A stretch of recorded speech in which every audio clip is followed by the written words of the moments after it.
Selamat datang di video tutorial pemrograman berorientasi objek. Materi hari ini akan membahas mengenai konstruktor dan destruktor. Di dalam sebuah kelas, terdapat fungsi khusus yang disebut dengan konstruktor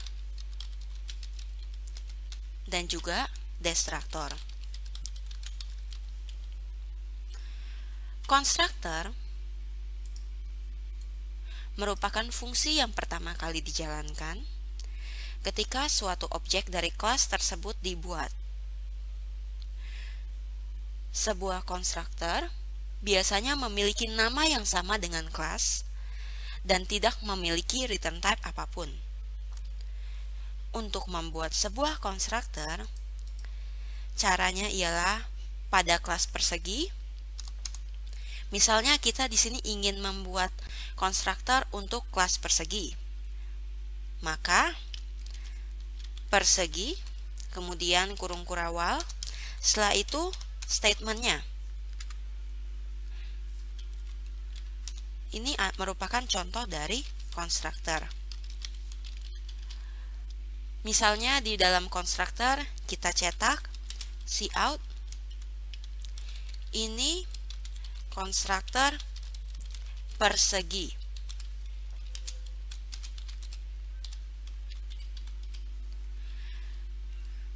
Konstruktor ini biasanya juga digunakan untuk mengganti fungsi inisialisasi.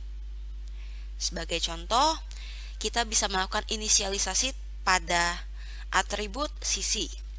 Misalnya kita di sini buat sisi sama dengan 4.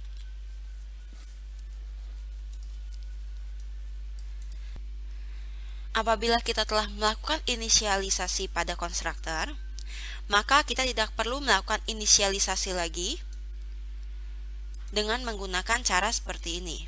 Oleh karena itu, di sini saya komen.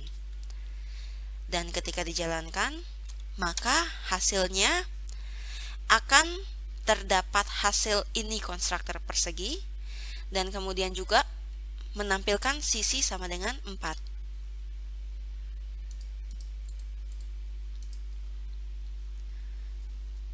Selain konstruktor, terdapat juga istilah yang namanya copy konstruktor. Copy konstruktor merupakan sebuah konstruktor yang ditujukan untuk membuat objek yang berasal dari objek dari kelas yang telah dibuat sebelumnya. Copy konstruktor akan didefinisikan secara otomatis oleh compiler. Bentuk dari copy konstruktor ialah berupa nama dari kelasnya, yaitu persegi. Kemudian dalam kurung, yang membedakan copy konstruktor dengan konstruktor ialah parameternya. Untuk copy konstruktor, kita menggunakan cons. Setelah itu nama dari kelasnya, yaitu persegi, dan kemudian diikuti dengan operator dan, kemudian nama objeknya, misalnya obj.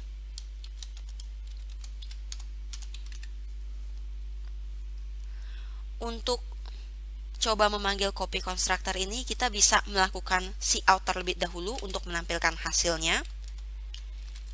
Misalnya di sini saya cetak ini copy konstruktor persegi.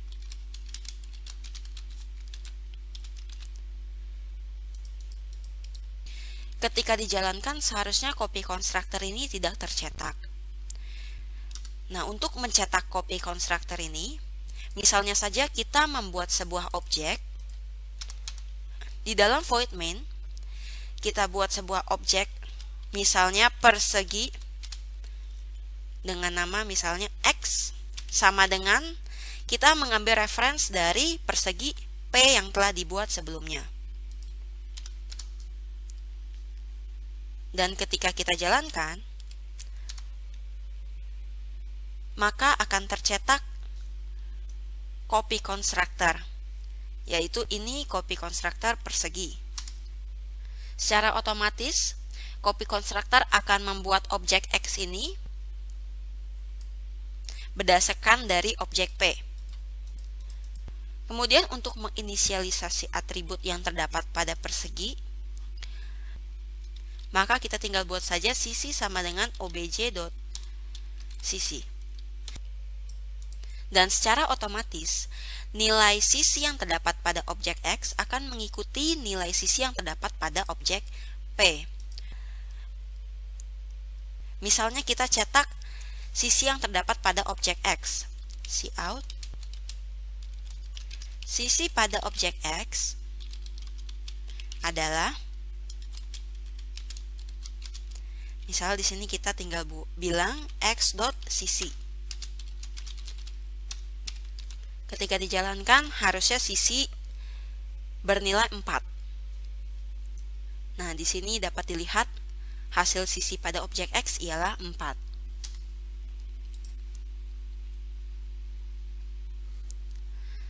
Selanjutnya, kita akan membahas mengenai destruktor.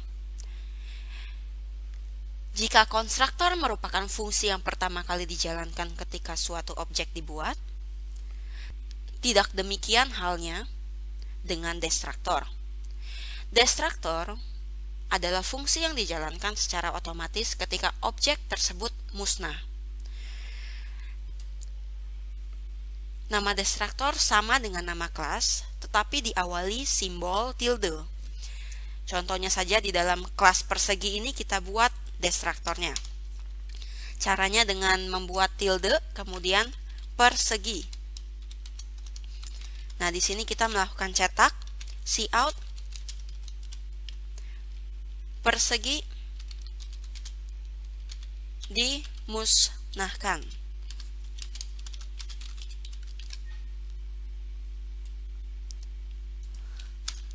Apabila kita jalankan,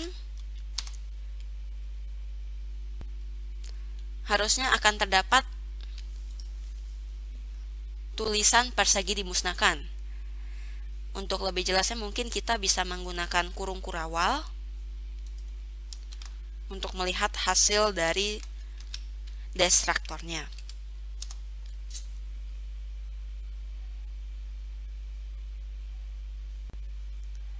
Nah, ketika dijalankan maka persegi akan dimusnahkan.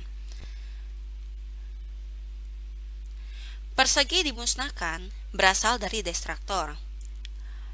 Persegi dimusnahkan ini dapat muncul 2 kali, dikarenakan kita membuat objek persegi sebanyak 2 kali, yaitu persegi P dan juga persegi X. Maka destruktor juga akan dijalankan sebanyak 2 kali. Sekian materi pada hari ini, dan terima kasih.